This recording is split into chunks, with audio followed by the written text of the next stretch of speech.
Taat akan firman dan pimpinan Roh Kudus adalah hal yang sangat penting di dalam kehidupan kekristenan kita. Jadi ketika kita itu sudah terima Yesus sebagai Tuhan dan Juru Selamat, kita harus belajar taat akan firman dan pimpinan Roh Kudus. Jadi belajar taat akan firman dan pimpinan Roh Kudus itu adalah pembelajaran seumur hidup. Itu penting dan kita harus kerjakan. Sebab Alkitab berkata, ditulis di dalam Ibrani 5 ayat yang ke-8, dan sekalipun Yesus yang adalah anak, Yesus telah belajar menjadi taat dari apa yang telah dideritanya. Dan bahkan ditulis di dalam Filipi 2 ayat yang ke-8, dan dalam keadaan sebagai manusia, Yesus telah merendahkan dirinya dan taat sampai mati, bahkan sampai mati di atas kayu salib. Wow, luar biasa sekali. Jadi itu sebabnya saudara dan saya, yang mana kita itu mempercayai Yesus sebagai Tuhan dan Juru Selamat kita, kita harus terus belajar taat akan firman dan pimpinan Roh Kudus. Memang tidak gampang, tetapi saya sangat percaya kalau kita mau belajar, yang artinya gagal kita ulang, gagal kita ulang, gagal kita ulang. Saya percaya kita akan menjadi pribadi yang pandai. Itu yang Tuhan mau. Ketaatan itu dimulai dari diri kita sendiri. Yang bersedia untuk apa? Konsisten mengejar hati Tuhan setiap hari. Itu yang harus kita kerjakan. Jadi yang artinya kalau kita tidak mengejar Tuhan, ya sekedar pengetahuan bagaimana kita bisa mentaati firman, tidak bisa.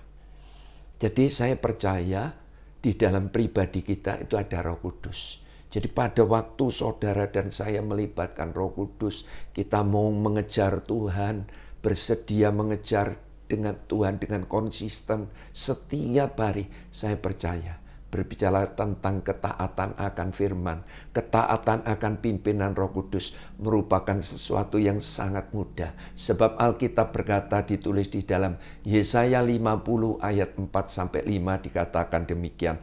Tuhan Allah telah memberikan kepadaku lidah seorang murid, supaya dengan perkataan aku dapat memberi semangat baru kepada orang yang letih lesu. Setiap pagi ia mempertajam pendengaranku untuk mendengar seperti seorang murid.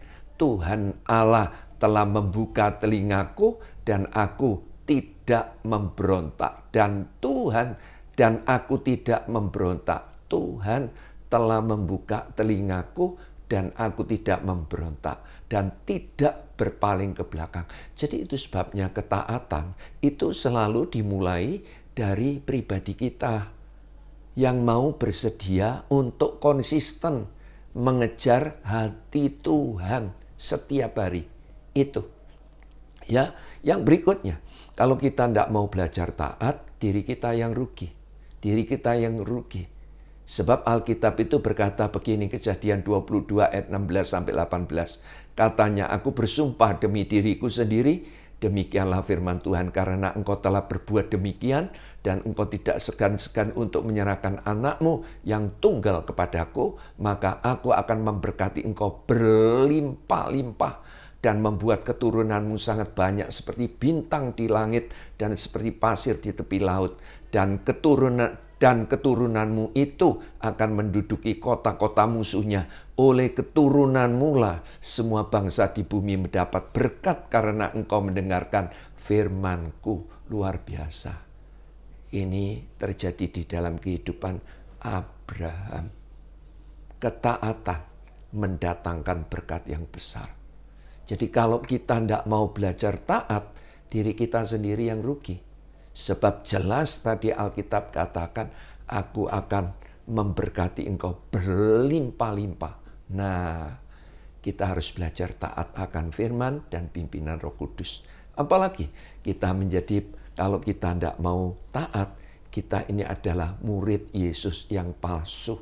Sebab apa? Ketika Tuhan Yesus berkhotbah di atas bukit, Yesus membedakan antara pengikut yang asli dan yang palsu. Alkitab berkata, setiap orang yang mendengar perkataanku dan melakukan, ia sama seperti orang yang bijak yang mendirikan rumahnya di atas batu. Tetapi setiap orang yang mendengar perkataanku dan tidak melakukan, ia sama dengan orang yang bodoh yang mendirikan rumahnya di atas pasir. Ya, jadi sekali lagi bersama Roh Kudus kita akan mudah menjadi pribadi yang taat. Saya berdoa saudara menangkap kebenaran firman ini. Tuhan Yesus memberkati.